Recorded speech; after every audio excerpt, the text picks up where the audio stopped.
Third conditional. In English, there are 4 types of conditional sentences: 0, 1, 2, and 3. This time, in this video, we are going to learn third conditional.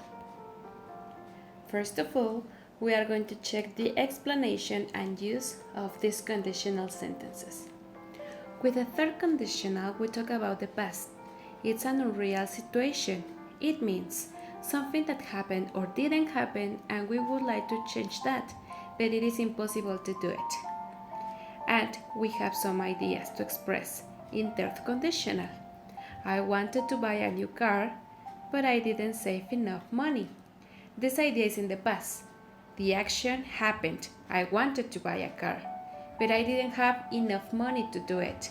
So, to express this in third conditional, I can say, if I had saved enough money, I would have bought a new car.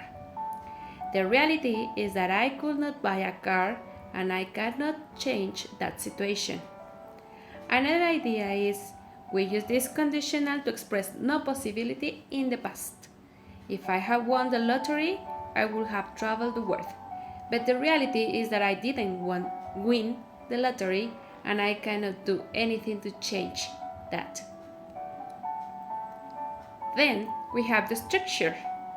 In the structure, we are going to have 2 parts, the if clause and the main clause.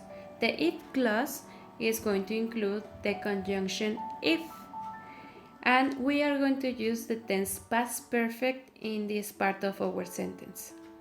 If you had finished the project on time, this is the first part, and the past perfect is the verb. In past perfect, obviously, the auxiliary is had, and my verb in past participle.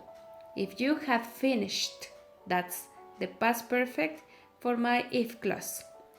In the other part of my conditional idea, I am going to have my main verb or my main clause. In this case, we can use would or could plus have plus past participle. This is going to be a perfect structure with our modal verb. And this is the second part or the other part to complete this idea. You would or could have seen the film with us. So it is, if you had finished the project on time, you would have seen the film with us. Had finished past perfect, would have seen, the structure in perfect but with a modal verb. Now we are going to check the order, because we can write the if clause at the beginning or at the end of my conditional period. I can say, if the students had studied hard, they would have passed the math exam. Or, the team would have won the match if they had trained properly.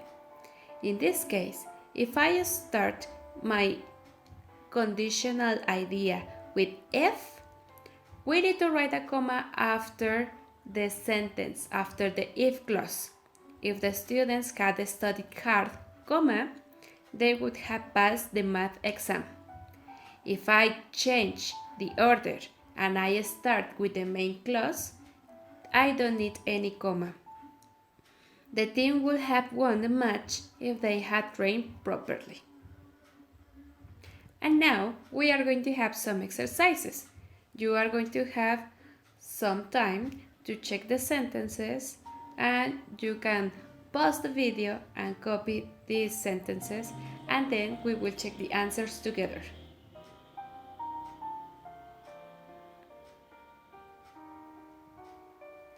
Finally, the answers to these exercises are: if I had seen Mary, I would have told her about the test. It means I didn't see Mary and I didn't tell her anything about the test. Tara would have come to the party if she had been free yesterday, but the reality is that Tara couldn't make it because she didn't have enough time. If it had rained yesterday, would you have stayed at home? But it didn't rain yesterday, so that person possibly didn't stay at home. And finally, the teacher would have felt sad if the students hadn't passed the exam, but the teacher is not sad and the students pass the exam. So, to express on real situations in the past, you use third conditional.